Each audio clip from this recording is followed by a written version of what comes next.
और जो है, चलो तो सर्कुलर मोशन स्टार्ट करते हैं। हेडिंग डालो सर्कुलर मोशन।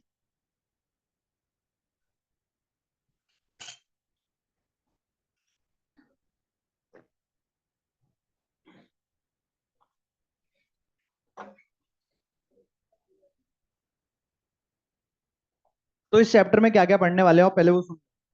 तो सर्कुलर मोशन का मतलब क्या है? यहाँ पे पार्टिकल एक सर्कुलर पाथ में घूमेगा। अभी तक पार्टिकल सीधा चल रहा था, आगे पीछे ऊपर नीचे। काइनेमेटिक्स में भी सीधा ही चल रहा था, 1D पढ़ा था तब। प्रोजेक्टाइल में जरूर हमने देखा था कि पार्टिकल कर्व में चल रहा है, पर उसके अलावा 1D में भी, एनएलएम में भी, फ्रिक्शन में भी पार्टिकल हमने सीधा चलाया, मतलब लीनियर मोशन हो रहा था। तो 1D क्या थी? लीनियर मोशन की काइनेमेटिक्स। फिर एनएलएम फ्रिक्शन में क्या पढ़ा हमने? लीनियर मोशन की डायनामिक्स, है ना। अब सर्कुलर मोशन में दोनों चीज पढ़ने वाले हैं। पहले सर्कुलर मोशन की काइनेमेटिक्स, और फिर इसी में ही पढ़ेंगे सर्कुलर मोशन की डायनामिक्स। डायनेमिक्स का मतलब क्या होता है? जिसमें आप एफबीडी बनाते हो, फोर्स लगाते हो, वो डायनामिक्स होता है। और काइनेमेटिक्स क्या होता है? जहां पे आप वेलोसिटी, 10 सेकंड के बाद वेलोसिटी क्या होगी, 10 सेकंड के बाद इसका डिस्प्लेसमेंट क्या होगा, ये सब करते हो, वो क्या कहलाती है? काइनेमेटिक्स। इस चैप्टर में दो नए फोर्स आने वाले हैं, जिनका नाम है, एक तो सेंट्रीपिटल फोर्स और सेंट्रीफ्यूगल फोर्स। ये दो नए फोर्स आपके जीवन में जुड़ जाएंगे इस चैप्टर के बाद से, डायनामिक्स में। ठीक है, बस। तो जब काइनेमेटिक्स पढ़ते हैं तो पहले सारी चीजें पढ़नी पड़ेंगी वापस से, डिस्प्लेसमेंट, वेलोसिटी, यहाँ पे सब एंगुलर के साथ, angular displacement, angular velocity, angular acceleration, average angular acceleration, average, मतलब वही टर्म सारी, बस। और काइनेमेटिक्स खत्म। ठीक है, तो छोटा ही चैप्टर, ज्यादा बड़ा नहीं। क्या क्या पढ़ेंगे इसमें? काइनेमेटिक्स और डायनामिक्स, बराबर बराबर दे रहे हैं, लगभग 3-3 दिन का या 3-4 दिन का दोनों मामला है। 3 दिन की काइनेमेटिक्स, 4 दिन का डायनामिक्स, आराम से ये हो जाएगा। ठीक है, बस अभी जो टर्म्स लिखाने वाले हैं हम सर्कुलर मोशन की, जैसे एंगुलर डिस्प्लेसमेंट, एंगुलर वेलोसिटी, इनको जितनी जल्दी समझ जाओ उतना अच्छा है। ऐसा ना हो कि आप, हाँ ठीक है, अपने आप समझ में आ जाएंगी क्वेश्चन करते करते, और ऐसा करते करके 6 दिन निकल जाए और 6 दिन में टर्म समझ में आने लगे, तब तक चैप्टर ही खत्म हो जाए। ऐसा ना हो। ये काइनेमेटिक्स मतलब ये नहीं कि अच्छा काइनेमेटिक्स चलेगा अभी तो, काइनेमेटिक्स 1D पहले 11 दिन चला था तो फिर चलेगा, ऐसा नहीं है। ठीक है, आपको टर्म्स जल्दी समझनी पड़ेंगी। बाकी सब तो पुरानी काइनेटिक्स जैसे ही, पुरानी 1D जब हमने पढ़ा था चीजें, वो सारी चीजें यहाँ पे आपको वापस से याद आ जाएंगी। वही चीजें यहाँ पे फिर से आएंगी, इसलिए इसका काम थोड़ा जल्दी हो जाएगा, क्योंकि जितनी हमने जरूरी चीजें हैं वो ऑलरेडी सारी पढ़ रखी है। वहां तो बहुत कुछ सीखना पड़ा था। डिफरेंशिएशन कब करते हैं, क्यों करते हैं, कैसे करते हैं। यहाँ तो आपको पता है कि ये से ये निकालना है, डिफरेंशिएट कर दो, मतलब वही है। थोड़ी आपको इसमें आसानी रहेगी, क्योंकि आप पढ़ी हुई चीजें फिर से पढ़ोगे, बस अलग नाम के साथ।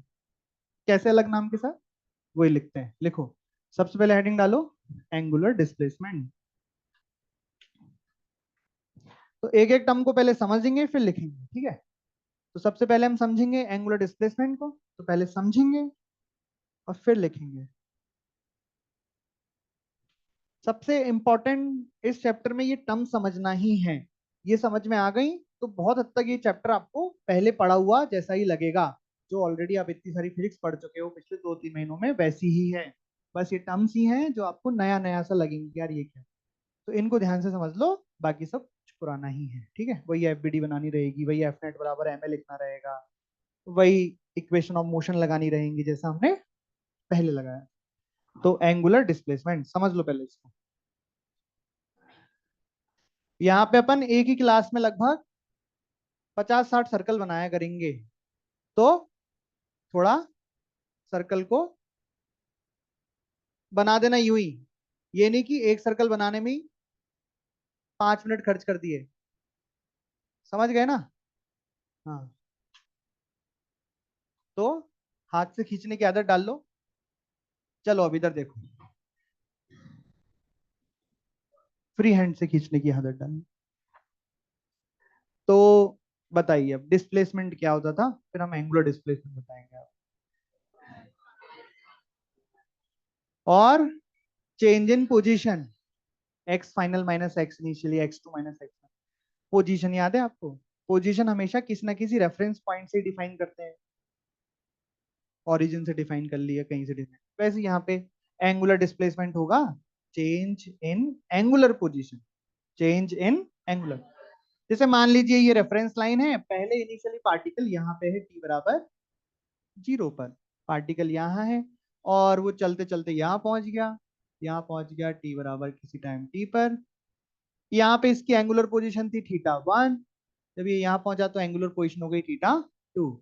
तो हम कह रहे हैं कि इसका डिस्प्लेसमेंट कितना हुआ, डेल्टा थीटा कितना हुआ, तो बोले θ2 माइनस θ1, ये इसका एंगुलर डिस्प्लेसमेंट हो गया। तो यहाँ पे जब पार्टिकल सर्कुलर पाथ पे चलेगा तो हम सारी चीजें ऐसे ही देंगे, कितना एंगल घूमा, एंगुलर वेलोसिटी का मतलब क्या होगा, एक सेकंड में कितना एंगल घूमा। अच्छा, वेलोसिटी क्या होती है, मीटर पर सेकंड, कि एक सेकंड में कितना मीटर ट्रेवल किया, लेंथ कितनी ट्रेवल की, है ना। एंगुलर वेलोसिटी क्या करेंगे, एक सेकंड में कितना एंगल ट्रेवल किया, रेडियन पर सेकंड। समझ में आई बात। तो यहाँ सब चीज घूमने से रिलेटेड होंगी, हर चीज घूमने के साथ हम करेंगे, क्योंकि सर्कुलर मोशन कर रहे हैं ना, घूम रहे हैं, तो सारी चीजें जैसे थीटा, थीटा अपॉन टाइम और ऐसे चलेगा, थीटा के साथ चलेगा। समझ गए। बाकी हाँ बिल्कुल सही सोच रहे हो कि सर आर्क से चला, लेंथ भी तो है, हाँ वो तो है ही है, तो उन दोनों के बीच में रिलेशन भी देखेंगे। ठीक है, तो करते हैं धीरे धीरे। तो ये हो गया इसका एंगुलर डिस्प्लेसमेंट, बड़ा ही आसान, कोई दिक्कत नहीं आई इसमें। तो यूनिट क्या लिखेंगे, रेडियन यूनिट लिख देंगे। कई बार रिवॉल्यूशन से भी इसको नापते हैं कि कितने रिवॉल्यूशन, बोले एक रिवॉल्यूशन, एक पार्टिकल ने अपने 5 रिवॉल्यूशन कंप्लीट किए, तो 5 रिवॉल्यूशन का मतलब क्या हुआ, 5 चक्कर। अरे आई बस समझ में। तो रिवॉल्यूशन भी इसकी यूनिट होती है, रिवॉल्यूशन में भी मेजर करते हैं एंगुलर, एंगुलर डिस्प्लेसमेंट। क्या नाम है इसका, एंगुलर, हेडिंग डाली थी ना आपने। हाँ, तो इसकी एक और यूनिट आप रिवॉल्यूशन भी लिख सकते हो।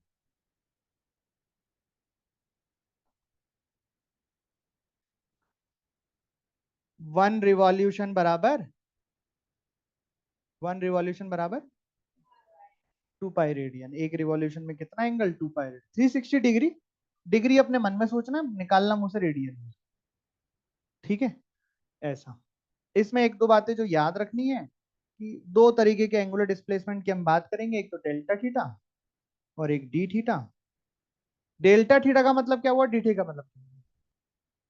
डेल्टा थीटा का मतलब तो बड़ा चेंज, डी थीटा मतलब इनफाइनाइटली स्मॉल चेंज। तो डेल्टा थीटा जो है वो तो है finite, finite value of angular displacement, क्या है,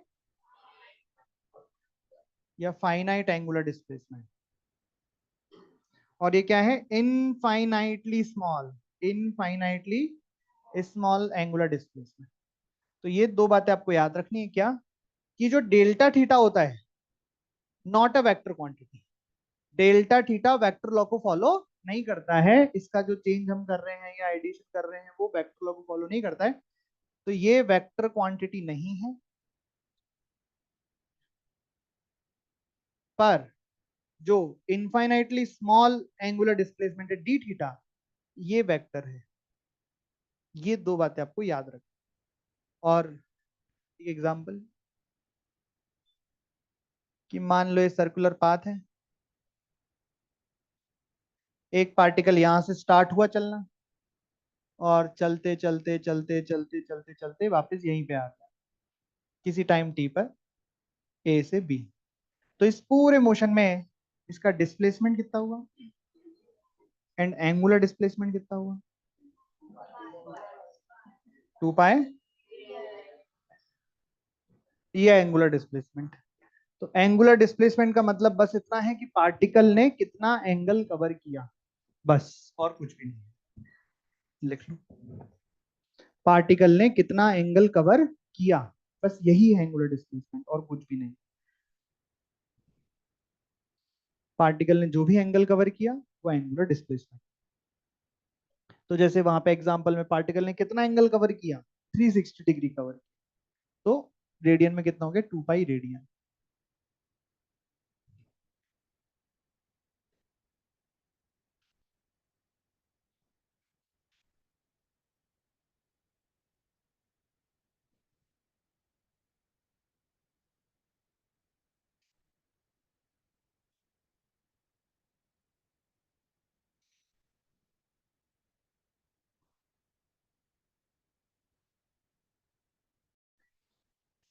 नोट हो गया ना? तो वापस से पेन रख दो, हेडिंग डाल लो, नहीं तो फिर छोड़ दो, बाद में डालना, सुन लो पहले। एंगुलर वेलोसिटी का मतलब, ये वेलोसिटी से अलग है पहली बात। जब आप वेलोसिटी लिखते हो, वी लिखते हो, और यहाँ ओमेगा, दोनों अलग अलग चीजें हैं एकदम। आपस में रिलेशन होगा पर है चीजें अलग अलग। जैसे एंगुलर वेलोसिटी की यूनिट होती है रेडियन पर सेकेंड, या फिर ये उतनी, ये तो हम पढ़ने लिखने के काम में आती है, हम जो पढ़ते हैं ना साइंस पढ़ते हैं, लेकिन आप जब मार्केट में ढूंढोगे, जैसे पंखे के घूमने की, पंखे की मोटर होती है ना, तो लिखते हैं कि इस पंखे में इतने आरपीएम की मोटर लगी हुई है। आरपीएम सुना है पहले कभी? किसी भी मोटर के उस पे देखना, डब्बे पे इतने आरपीएम, उतने आरपीएम, पंखे के नीचे ऊपर देखना कहीं आरपीएम लिखा रहता है। आरपीएम का है, हाँ, आप कार में भी रहता है आरपीएम। तो आरपीएम का मतलब क्या है? आरपीएम का मतलब है रोटेशन पर मिनट या रिवॉल्यूशन पर मिनट, कि एक मिनट में कितने चक्कर कंप्लीट कर लेती है ये मोटर, ये पंखा, ये पहिया जो भी है, एक मिनट में कितने रोटेशन, रिवॉल्यूशन पर मिनट। और आरपीएस भी होती है। आरपीएस का मतलब रिवॉल्यूशन पर सेकेंड, दोनों चलती है, ये ज्यादा चलती है, रिवॉल्यूशन पर मिनट ज्यादा चलती है। कन्वर्जन कैसे करेंगे? जैसे 1 आरपीएम, अब देखना रोटेशन, रिवॉल्यूशन है, एक रिवॉल्यूशन मतलब कितने रेडियन, 2 पाई, और अपॉन मिनट में कितने सेकंड, 60। तो ये क्या कन्वर्ट हो गई, रेडियन पर सेकंड। और अगर 1 आरपीएस को कन्वर्ट करना है, 2 पाई रेडियन पर सेकंड। तो ये तो वेलोसिटी, एंगुलर वेलोसिटी। तो यूनिट पढ़ो उसकी, रेडियन पर सेकंड, मतलब एक सेकंड में कितना एंगल पार्टिकल घूमेगा, ये बताएगा। जबकि अपनी वेलोसिटी क्या बताती थी, कि एक सेकंड में पार्टिकल कितना मीटर ट्रेवल कर लेगा। जैसे 2 मीटर पर सेकंड का मतलब है एक सेकंड में 2 मीटर चल लेगा। अरे समझ में आ रही है? अब दो तरह की वेलोसिटीज, एक तो एवरेज एंगुलर वेलोसिटी और एक इंस्टेंटेनियस एंगुलर वेलोसिटी। तो एवरेज एंगुलर वेलोसिटी क्या है? एवरेज एंगुलर वेलोसिटी, तो याद है आपको, अपन एवरेज को ऐसे डब्बे में बंद कर दे तो एवरेज है ना। तो मेरे को बताओ कि एवरेज वेलोसिटी का फॉर्मूला क्या होता था? तो ये क्या होगा, total angular upon total time है, यानी कि delta theta upon delta T. अब डेल्टा थीटा बड़ा डिस्प्लेसमेंट, फाइनाइट वैल्यू, कैसी quantity, not a vector quantity, scalar भी बोलते हैं। पर डायरेक्शन तो होती है, एंटी क्लॉकवाइज क्लॉकवाइज तो लेते हैं, पर ऐसा आई कैप जे कैप के कैप ऐसे नहीं बोलते। तो नॉट अ वेक्टर मतलब वेक्टर लॉ को फॉलो नहीं करता है। तो और डेल्टा टी तो है ही तो मतलब ये ओमेगा भी कैसा आ जाएगा, not a vector. Average angular velocity vector नहीं है, बस यही है एवरेज एंगुलर वेलोसिटी। कोई पूछे तो बता देना है। डेल्टा थीटा का मतलब क्या है, थीटा 2 माइनस थीटा 1। थीटा 2 क्या होगी, फाइनल एंगुलर पोजीशन, थीटा 1 क्या होगा, इनिशियल। निकालेंगे कैसे सर, वो थीटा का फंक्शन दे देंगे टाइम के साथ, बोल देंगे इस टाइम से इस टाइम तक का एवरेज निकालो, जैसे होते थे सवाल। वहां पे किसका फंक्शन होता था, एक्स का, टाइम के साथ। वैसे यहाँ पे थीटा का टाइम के साथ हो जाएगा। बिल्कुल सिमिलर चलेंगी चीजें। बाकी और क्वेश्चन करेंगे तो और पता लगेगा। ये तो इतनी ही है। दूसरी वेलोसिटी कौन सी थी, इंस्टेंटेनियस एंगुलर वेलोसिटी। इंस्टेंटेनियस का मतलब वही कि किसी मोमेंट पर, किसी क्षण में क्या एंगुलर वेलोसिटी किसी पार्टिकल की, वो क्या कहलाएगी, इंस्टेंटेनियस एंगुलर वेलोसिटी। हम जब भी बोलेंगे तो एंगुलर वेलोसिटी ही बोलेंगे, उसका मतलब ही क्या होगा, इंस्टेंटेनियस। ये पहले भी पता है अपन। अकेली वेलोसिटी अपन बोलते हैं तो उसका मतलब इंस्टेंटेनियस ही होता है, एवरेज के आगे एवरेज लगाते हैं। अच्छा, इंस्टेंटेनियस कैसे डिफाइन करेंगे? तो कोई मुझे बताएगा वेलोसिटी कैसे डिफाइन होती है? dx upon dt, the rate of change of displacement with respect to time. तो ओमेगा कैसे डिफाइन होएगा, d theta upon d t. D theta vector quantity है, तो एक वेक्टर क्वांटिटी है, तो ये वेक्टर क्वांटिटी। यूनिट्स तो मैंने ऑलरेडी एक साथ पहले लिखा ही थी, एंगुलर वेलोसिटी की यूनिट्स ये हैं, फिर उसमें दो टाइप के एंगुलर वेलोसिटी, ये और ये। बात समझ में आई? अच्छा, जब मैंने आपको वो पढ़ाया था वेलोसिटी बराबर dx अपॉन dt, तो जबरदस्ती की 3 लाइनें लिखाई थी क्या, कि differentiation of x with respect to time is velocity, rate of change of x with respect to time is velocity. अब नहीं लिखेंगे, अब तो पढ़ना सीख गए ना आपने, ठीक है। पर ध्यान से, यहाँ पे एक डायग्राम भी बना लेते, जब लिखो तब क्या, मान लो ऐसा एक सर्कल है और एक पार्टिकल है जो सर्कल में ऐसा घूम रहा है, सर्कुलर पाथ में घूम रहा है। तो ओमेगा कैसे डिनोट करते हैं हम, कैसे बताएंगे कि ये इसके पास एक ओमेगा है, तो हम ऐसे बताएंगे, इसके पास है एंगुलर वेलोसिटी है ओमेगा। बोले सर यहाँ थोड़ी, यहाँ बताते हैं वो तो आप यहाँ लिखते हैं ना पेन ऐसे, यहाँ टेंजेंशियल ऐसे डाल, तो ये क्या है, ये तो वेलोसिटी है, ये एंगुलर वेलोसिटी नहीं है। अंतर समझना, ऐसा करते थे ना कि पार्टिकल ऐसे घूम रहा है तो वेलोसिटी इधर, तो वेलोसिटी है इधर, ये सही बात है।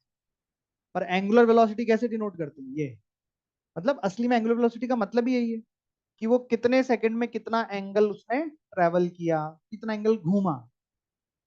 एंगुलर वेलोसिटी घूमने को बताता है, जबकि वेलोसिटी चलने को बताता है, लीनियर डिस्प्लेसमेंट कितना किया या कितना लेंथ कवर किया, आर्क लेंथ। तो याद है वेलोसिटी यहाँ पे डिनोट करते, हर, आप चाहे प्रोजेक्टाइल मोशन पढ़ा आपने, याद है प्रोजेक्टाइल मोशन में ऐसा कर्व बनाते थे, तो जिस भी पार्टिकल जिस भी पॉइंट पे देखो वहां पे ऐसा टेंजेंट ड्रॉ करते थे कि इस पॉइंट पे वेलोसिटी ऐसी, इस पे ऐसी, इस पे ऐसी। तो जब भी कोई कर्व होगा और आपको वेलोसिटी दिखानी है, तो आपको सिर्फ क्या कर देना है, उस पॉइंट पे टेंजेंट ड्रॉ कर देना। पर ओमेगा का क्या मतलब है, ओमेगा और वी अलग अलग चीजें हैं। ओमेगा का क्या मतलब है, एंगुलर वेलोसिटी की, जो पार्टिकल घूम रहा है वो वेलोसिटी क्या है, वो एक सेकंड में कितना रेडियन कवर कर रहा है, कितना एंगल कवर कर रहा है। तो ये तो ओमेगा हुआ ऐसे, और ये वेलोसिटी हुई इस पार्टिकल की। मैं एक समझाने के हिसाब से कि भाई मतलब क्या है, ये नहीं कि आप कहीं इसी को ओमेगा समझ रहे हो कि एक पार्टिकल घूम रहा है और ये आप जो दिखाते हो साइन, ये ओमेगा नहीं है, ये तो वेलोसिटी है। ये वेलोसिटी तो हर पॉइंट पे चेंज होगी डायरेक्शन इसकी, यहाँ पे ऐसे, यहाँ पे इधर, यहाँ पे नीचे, यहाँ पे इधर। पर ओमेगा चेंज नहीं हो रहा, ओमेगा तो कैसा घूम रहा है, एंटी क्लॉकवाइज घूम रहा है पार्टिकल, एंटी क्लॉकवाइज ही घूम रहा है पार्टिकल। तो क्या ओमेगा की डायरेक्शन चेंज हो रही है क्या, नहीं, पार्टिकल तो हमेशा एंटी क्लॉकवाइज ही घूम रहा है। अरे बात समझ में आई कुछ कुछ। अब बात मैं कर रहा था यहाँ पे डायरेक्शन ऑफ ओमेगा की। जैसे अगर मैं आपसे यहाँ वेलोसिटी की डायरेक्शन पूछूं कि इस मोमेंट पे पार्टिकल की वेलोसिटी की डायरेक्शन क्या है, तो आप एक सेकंड में जवाब दे दोगे, सर इस पॉइंट पर पार्टिकल की वेलोसिटी ऊपर है, जे कैप में है। तो वो तो मैं पूछ नहीं रहा आपसे, क्योंकि मेरे को पता है उसका जवाब तो दे दोगे। मैं तो इसकी बात कर रहा हूं, मैंने अभी भी क्या लिखा कि omega vector is a vector quantity. तो अगर वेक्टर क्वांटिटी है तो डायरेक्शन भी होगी, तो डायरेक्शन ऑफ ओमेगा वेक्टर, बताइए कैसे लिखें डायरेक्शन ऑफ ओमेगा वेक्टर। बोले सर एंटी क्लॉकवाइज क्लॉकवाइज लिख, नहीं वो तो ठीक है, वो तो आप लिख लोगे, पर हमें तो आई कैप जे कैप के कैप में बताना है। अब देखो एंटी क्लॉकवाइज क्लॉकवाइज में क्या दिक्कत है, मैं यहां से बोलूंगा ना, तो ये एंटी क्लॉकवाइज, नहीं सॉरी, मैं ये मेरा क्लॉकवाइज है। अब मेरे हाथ को देखो, तुम्हारे साइड से क्या दिख रहा है, ये गड़बड़ हो जाती है। मेरी साइड से तो ये क्लॉकवाइज है, तुम्हारी साइड से ये एंटी है। तो बड़ा अजीब सा मामला है ना। तो प्रॉपर और अच्छे से डायरेक्शन देने के लिए हम वही आई कैप जे कैप के कैप का यूज करेंगे अपने स्टैंडर्ड वेक्टर्स। समझ रहे हो ध्यान से। पर मुसीबत ये है कि आई कैप जे कैप के कैप तो सीधी सीधी डायरेक्शन को डिनोट करते हैं, और ओमेगा तो कैसा है, गोल है। तो इस गोल को कौन सा लिखे, आई कैप लिखे, जे कैप लिखे, के कैप लिखे, क्या लिखे इस गोल को? पर लिखना तो है, लिखना भी है, पर कैसे लिखें, बात ऐसी जैसे आपको और अच्छे से समझाने के लिए कि मैं कहना क्या चाह रहा हूं, मैं कहना ये चाह रहा हूं कि मान लो ये पार्टिकल है और पार्टिकल ऐसे घूम रहा है ओमेगा से, और ये ओमेगा भी गिवन है 5 रेडियन पर सेकेंड। मैं ओमेगा वेक्टर लिखना चाहता हूं, मैं लिखूंगा 5। अब क्या लिखूंगा, आई कैप जे कैप के कैप, या कुछ और, या कुछ और कोई तरीका है, ये मैं बोलना चाह रहा हूं। और जैसे कि अगर अपोजिट डायरेक्शन में भी घूम सकता है, दिख रहा है क्या उन्हें, चलो। तो सभी के सामने दिक्कत आई कि सर ये ओमेगा तो गोल होता है, इस गोल चीज को आई कैप जे कैप के कैप में कैसे डिनोट कर सकते हैं, पर करनी तो है, करना तो था। तो फिर सबने मिलके सोचा यार देखो डायरेक्शन क्या होती है, सिर्फ कन्वेंशन होती है, जैसे आपको ठीक लगे मान लो और फिर सबको मनवा दो, बस यही है डायरेक्शन। तरीका ही तो है रिप्रेजेंट करने का डायरेक्शन। तो कोई भी घूमने वाली चीज को, अभी तो घूमने वाली चीज बहुत आएंगी, तो जब भी कोई चीज घूमने वाली है, जैसे टॉर्क, टॉर्क का मतलब वही होता है घूमने वाला फोर्स, जब फोर्स घुमाता है तो टॉर्क, है ना। फिर ये ओमेगा, फिर एंगुलर एक्सेलरेशन, ऐसे बहुत सारी चीज घूमने वाली हैं। तो जब जब घूमने वाली चीज की डायरेक्शन की बात आएगी तो हम इन वेक्टर का यूज करेंगे। क्या लिखा है? एक्सियल वेक्टरों का यूज करेंगे। क्या है इनकी खासियत एक्सियल वेक्टर की, देखना। तो ये बात पक्की है कि जब भी कोई चीज घूमती है तो किसी एक्सिस के अबाउट ही घूमती है, सेंटर के अबाउट ही घूमती है। नहीं समझ में आई बात? आपका साइकिल का पहिया घूमता है तो वो बीच में जो एक्सल लगता है उसके अबाउट घूमता है। कोई भी चीज घूमती है किसी ना किसी एक्सिस के अबाउट घूमती है। एक के बाद डोर भी घूम रहा है तो ये एक्सिस के अबाउट घूम रहा है, कोई भी चीज एक्सिस के अबाउट ही घूमती है। तो चार लोगों ने सोचा कि क्यों ना जब भी हम डायरेक्शन दें तो इस गोल चीज की तो डायरेक्शन दे नहीं सकते, इसके एक्सिस की डायरेक्शन बताते हैं। सुनना ध्यान से क्या हो रहा है। तो एक्सिस क्या होती है? सेंटर से पास होने वाली लाइन जो कि परपेंडिकुलर है। जैसे यहाँ पे इस पार्टिकल के लिए एक्सिस क्या हो जाएगा? ये वाली लाइन, अंदर से बाहर, बाहर से अंदर, आप एक परपेंडिकुलर लाइन सोच लो सेंटर से पास हो रही है, वो इस पार्टिकल की क्या हो जाएगी? एक्सिस। समझ में आई बात? तो अब क्या, एक्सिस तो सीधा ही है ना यार, ये थोड़ी गोल है। तो इसको तो आप आई कैप जे कैप के कैप या किसी भी और टर्म में, पर आई कैप जे कैप के टर्म में लिख सकते हो। अरे हाँ ना, जैसे पार्टिकल यूं घूमा तो एक्सिस क्या हो गई? जे कैप हो गई। पार्टिकल यूं घूमा, ऐसे जे मत बोलो, जे माइनस जे कुछ भी हो सकता है, ऊपर नीचे बोल सकते हो ऐसा। आप यूं बोल रहे हो तो फिर ऐसा कुछ भी हो सकता है, आई कैप माइनस जे कैप, सॉरी के कैप माइनस के कैप, कुछ भी हो सकता है। ऐसा फिक्स जे थोड़ी ना हो गया। अरे पार्टिकल ऐसे घूम रहा है तो ये जो वर्टिकल लाइन दिख रही है ये एक्सिस हो गई। तो एक्सिस तो सीधी है ना, बोले सर टेढ़ी भी हो सकती है, हाँ हो सकती है, लेकिन स्ट्रेट तो होगी। जैसे पार्टिकल ऐसे घूम रहा है, देख रहे हो कैसे? तो ये ऐसा पंखे में जा रही है एक्सिस। ये कौन सी डायरेक्शन है? बोले सर है कोई 3D में डायरेक्शन, पर सीधी है, ये बात पक्की है, स्ट्रेट है ना। तो तो बोले एक्सिस की डायरेक्शन देते हैं हम। तो अब एक्सिस पे दो केस पॉसिबल है, पार्टिकल ऐसे भी घूम सकता है, पार्टिकल ऐसे भी घूम सकता है। तो उसको डिसाइड करने के लिए राइट हैंड थंब रूल आया। राइट हैंड थंब रूल यहाँ का बहुत सिंपल है। कैसे? पार्टिकल कैसे घूम रहा है, ओमेगा की डायरेक्शन देखो, ऐसे। तो उंगलियों को घुमा दिया ओमेगा की डायरेक्शन में, जो अंगूठा आया वो डायरेक्शन हो गई ओमेगा की। मतलब मैं यहाँ पे ओमेगा वेक्टर क्या लिखूंगा? 5 k कैप। अब जरा सुनना ध्यान से, मैंने डायग्राम नहीं दिया आपको, मैं तो ये दे रहा हूँ ओमेगा बराबर 5 k कैप, और मैं आपसे बोल रहा हूँ कि क्या आप इस लाइन को पढ़ के बता सकते हो पार्टिकल कैसे घूम रहा है, क्या हो रहा है? बोले हाँ सर बता सकते हैं। कैसे? देखो ओमेगा के कैप में है तो आपने अंगूठा के कैप में कर लिया, तो उंगलियां अपने आप ऐसे मुड़ रही हैं, मतलब पार्टिकल का रोटेशन, पार्टिकल का सर्कुलर मोशन किस डायरेक्शन में हो रहा है? आप हाँ एंटी क्लॉकवाइज हो रहा है। तो बस इस लाइन से पता लग गया ना। अरे लग गया ना, डायग्राम की जरूरत तो नहीं पड़ी, केवल इसी को देख के आपने बता दिया कि पार्टिकल कैसे घूम रहा है। नहीं समझ में आया? बस इतनी सी बात है। और अगर ऐसे उल्टा घुमा देंगे तो,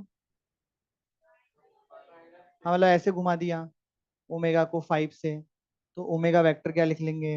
-5। अब आप केवल इस लाइन को देख के कि -5 के क्या है, तो आप अंगूठे को अंदर ले जाओगे, उंगली अपने आप ऐसे मुड़ जाएंगी, तो मतलब पार्टिकल कैसे घूम रहा है? ऐसे घूम रहा है। तो इस तरीके से घूमने वाली चीजों की डायरेक्शन दी जाएगी हमेशा। तो आपने सीख लिया एक्सियल वेक्टर। अब जब भी डायरेक्शन देने की बात आए तो आप ऐसे डायरेक्शन दे सकते हैं, जो भी वेक्टर क्वांटिटी है उनकी लिख लो। तो ये है एंगुलर वेलोसिटी। तो एंगुलर वेलोसिटी गोल होती है, ध्यान रखना, और वेलोसिटी सीधी होती है। एंगुलर वेलोसिटी गोल है, ठीक है, और ओमेगा से इसको रिप्रेजेंट करते हैं।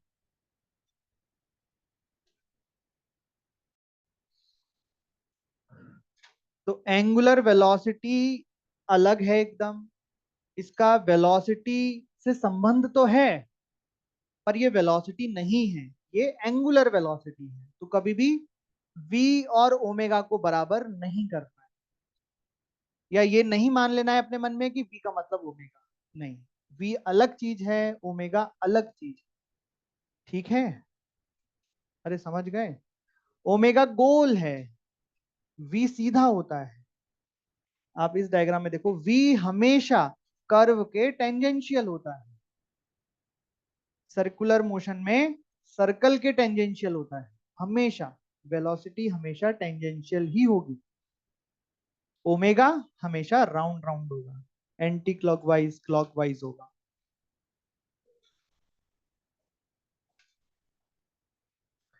सर्कल बनाने में कंजूसी नहीं करनी है, जितने सर्कल में बोर्ड पे बनाऊं उससे ज्यादा ही बनाने हैं आपको, है ना, कम नहीं बनाना। फिर लिखो relation between velocity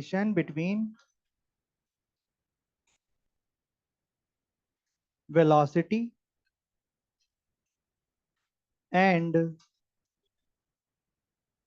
relation between velocity and angular velocity of the particle, relation between velocity and angular velocity of the particle moving in a circular motion. Relation between velocity and angular velocity of the particle moving in a circular motion.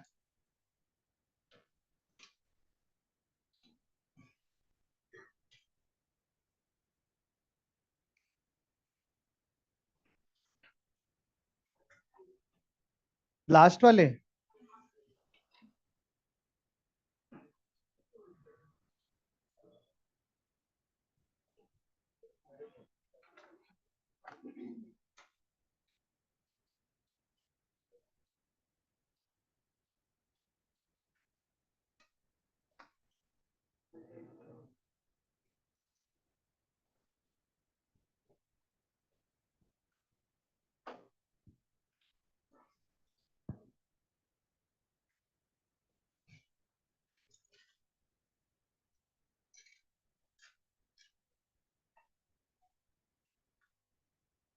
Done, लिखा,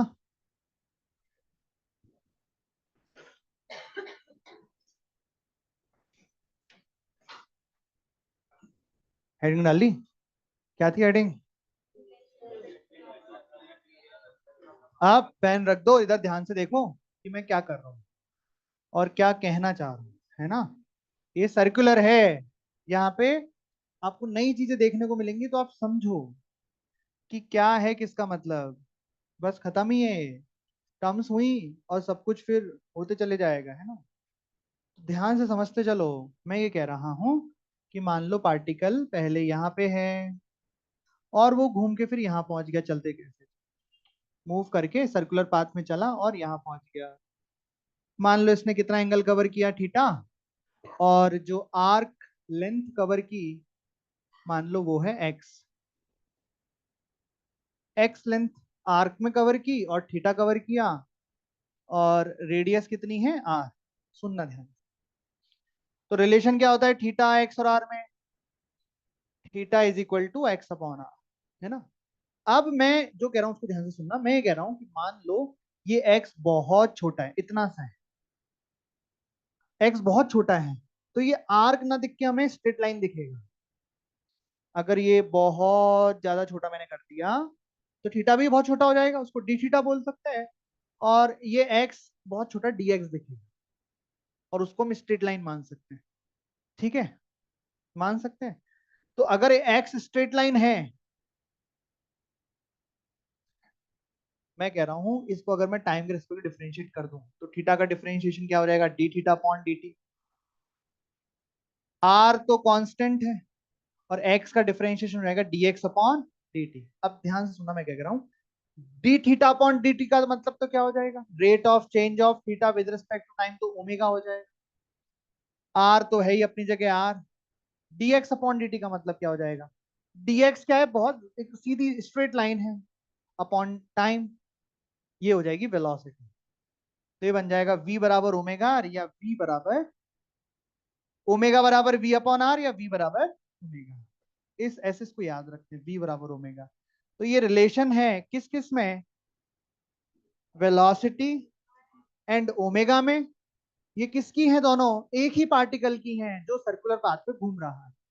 एक बार diagram से और समझ लो क्या कह रहे हैं। हम कह रहे हैं कि मान लो ये एक सर्कुलर पाथ है, ये है पार्टिकल है, ये ओमेगा से घूम रहा है। किसी मोमेंट पर हमने देखी किसके पास, तो भाई वेलोसिटी भी है, इस सर्कल की रेडियस आर है। तो हम ये कह रहे हैं कि v और ओमेगा में रिलेशन होता है। क्या होता है v और ओमेगा में रिलेशन? ये हर इंस्टेंट के लिए वैलिड है, हर इंस्टेंट के लिए। दो अलग अलग इंस्टेंट के लिए वैलिड नहीं है, पर मतलब क्या, जैसे मैं कह रहा हूं कि किसी टाइम टी पर, जैसे टी बराबर 3 सेकेंड पर वेलोसिटी की वैल्यू है 2 मीटर पर सेकेंड। ये कब है, टाइम टी बराबर 3 सेकेंड पर। तो आपने v की जगह डाल दिया 2 मीटर पर सेकेंड और रेडियस से डिवाइड कर दिया। तो ये ओमेगा भी उसी मोमेंट का आया है, टी बराबर 2 सेकेंड का। ये नहीं कि ये ओमेगा फिर टी बराबर 3 पे क्यों नहीं आया सर, ऐसा नहीं। हर मोमेंट पर v और ओमेगा के बीच में रिलेशन बताता है। जैसे मैं ये कह रहा हूं कि अगर घूमते घूमते पार्टिकल की स्पीड बढ़ नहीं सकती क्या, बढ़ सकती है ना। तो अगर पार्टिकल की स्पीड बढ़ जाएगी तो उसका ओमेगा भी बढ़ जाएगा।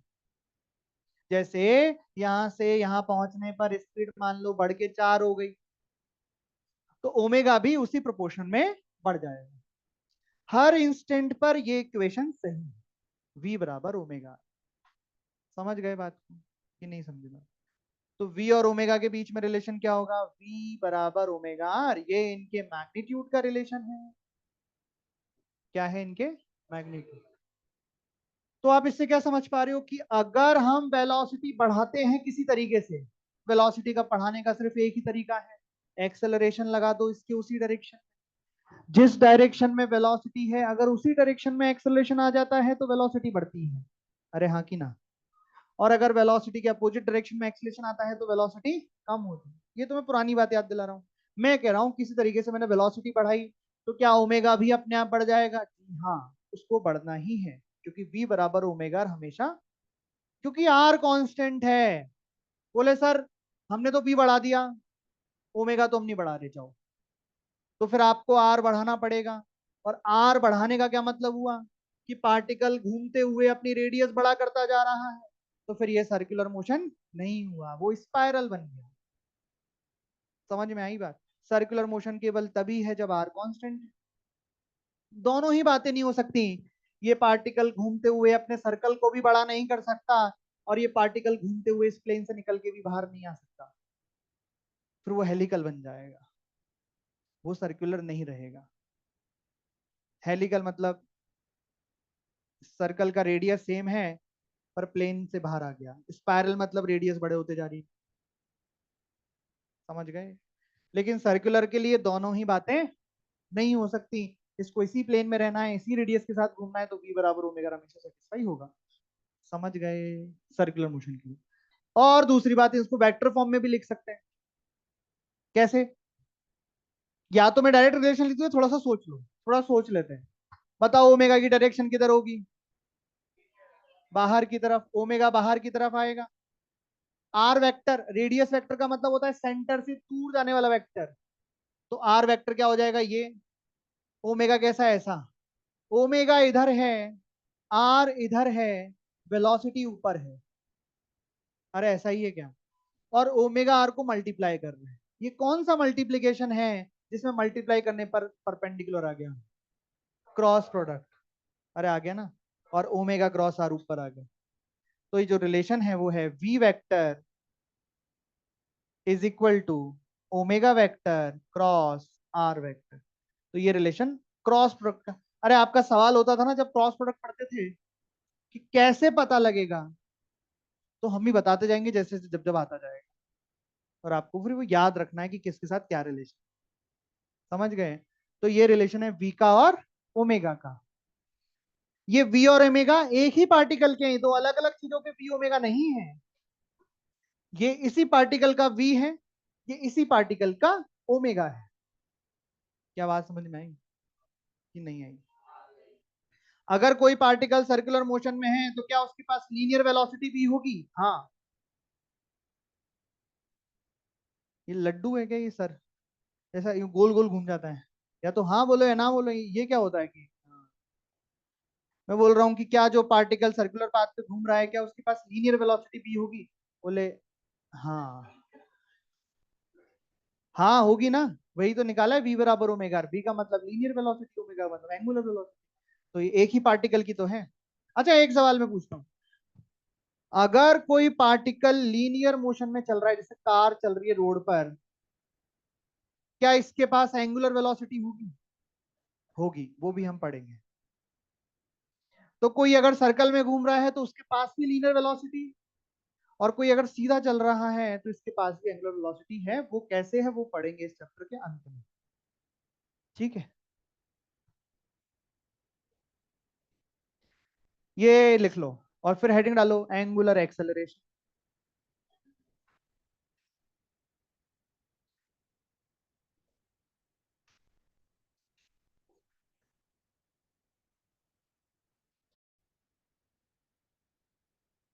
एंगुलर एक्सेलरेशन हेडिंग डालो और उसमें लिखो अल्फा।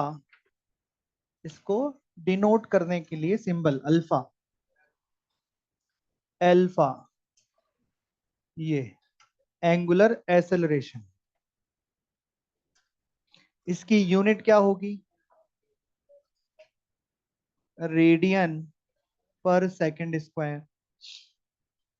दो तरीके के एक्सेलरेशन होंगे, एंगुलर एक्सेलरेशन दो तरीके के। पहला average angular acceleration.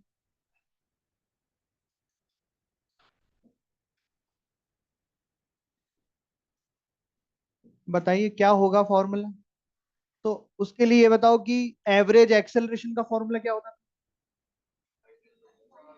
We final minus v initial upon time. वहां पे वी फाइनल का मतलब है इंस्टेंटेनियस वेलोसिटी फाइनल वाली, इंस्टेंटेनियस वेलोसिटी इनिशियल वाली। तो यहाँ पे हो जाएगा omega final vector minus omega initial vector, क्योंकि ये तो इंस्टेंटेनियस ओमेगा है तो वेक्टर होंगे। अगर ये सब्ट्रैक्शन है वेक्टर क्वांटिटी का तो आंसर भी वेक्टर। तो एवरेज एंगुलर एक्सेलरेशन वेक्टर है। अरे ठीक है क्या? तो वेक्टर है। वेक्टर है तो डायरेक्शन, और इसकी डायरेक्शन कैसे होगी? जो भी सब्ट्रैक्शन की डायरेक्शन कैसे निकालते हैं, जैसे ओमेगा की डायरेक्शन निकालना सिखाया। ओमेगा फाइनल जिधर भी है उसकी डायरेक्शन अपन ऐसे हाथ घुमा के निकाल लेंगे, इनिशियल की डायरेक्शन निकाल लेंगे, सब्ट्रैक्शन कर देंगे, जो भी आएगी आएगी डायरेक्शन ऐसा। और दूसरा instantaneous angular acceleration alpha. Alpha बराबर होगा D omega upon d T. यहाँ पे ये भी वेक्टर होगा क्योंकि ओमेगा भी वेक्टर क्वांटिटी।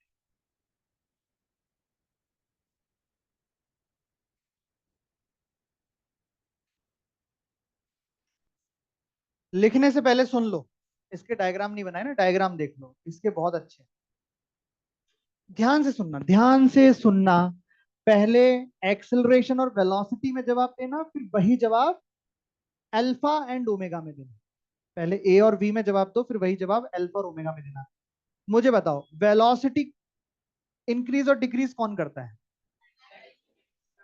तो कौन सी कंडीशन होती है कि वेलोसिटी इंक्रीज होती है?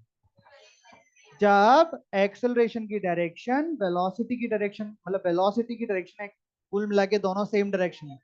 जब एक्सेलरेशन और वेलोसिटी सेम डायरेक्शन में होते हैं तो वी इंक्रीज होता है। जब दोनों अपोजिट डायरेक्शन में होते हैं तो वी डिक्रीज होता है। सही बात है। अब ये बात हम सर्कल में समझेंगे। जरा मेरे को बताओ यहाँ पे कि अगर मान लो ये पार्टिकल है और इसका ओमेगा ऐसे है, ये कौन सी डायरेक्शन हो गई है? Anti clockwise. और अल्फा भी एंटी क्लॉकवाइज है। तो मुझे बताओ इसका ओमेगा बढ़ेगा या कि कम होगा? बिल्कुल सही बात। अगर इसका ओमेगा इंक्रीज होगा तो वेलोसिटी इंक्रीज होगी डिक्रीज होगी?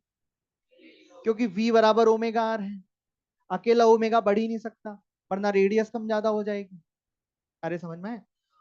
अच्छा, अगर ओमेगा ऐसा है, देखो उंगली घुमा रहा हूं मैं, तो वी ऊपर की तरफ आ रहा है। अरे हाँ की ना? ये तुम्हें समझ में आया वी ऊपर क्यों लगाया, नीचे क्यों नहीं लगाया? कैसे? वो समझो ना आप, टेंडेंसी समझो मोशन की कैसी हो रही है। देखो ना, यूं गोल गोल ऐसे घूमेगा तो यहाँ पे ऊपर आएगा ना। समझ रहे हैं? और अगर मैं कह रहा हूँ वेलोसिटी बढ़ रही है, तो इसका मतलब इधर एक्सलेशन भी होगा, जो कि वेलोसिटी की तरफ ही होगा। अरे हाँ कि ना?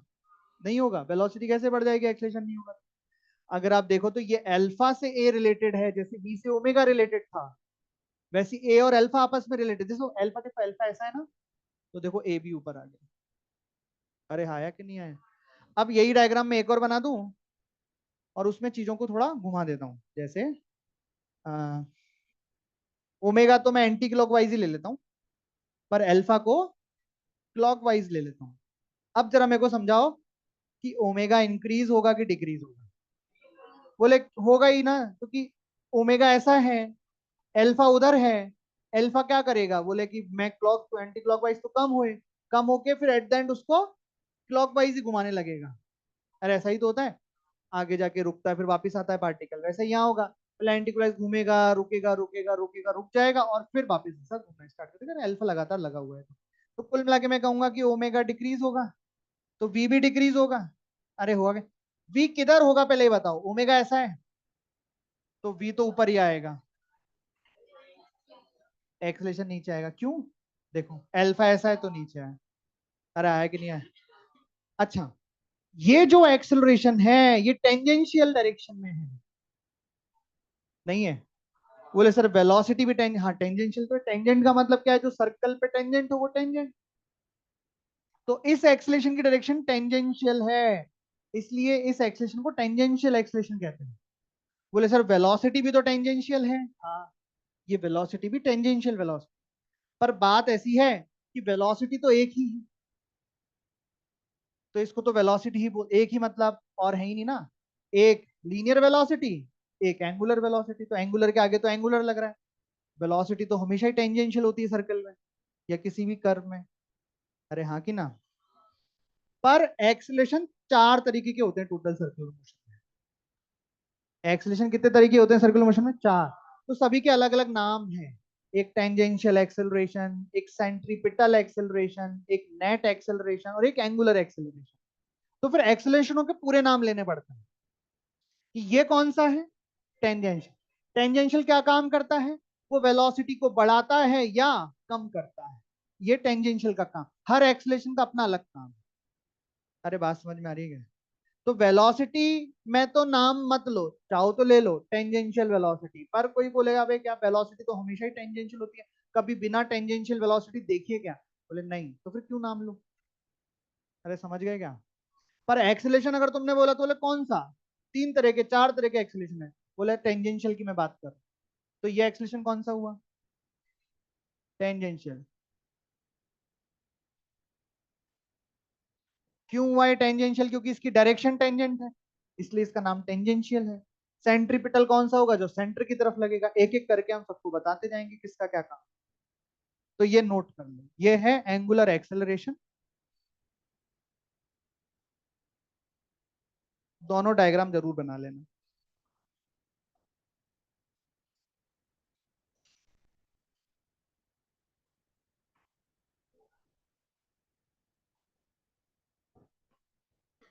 बस, बाकी परसों पढ़ेंगे।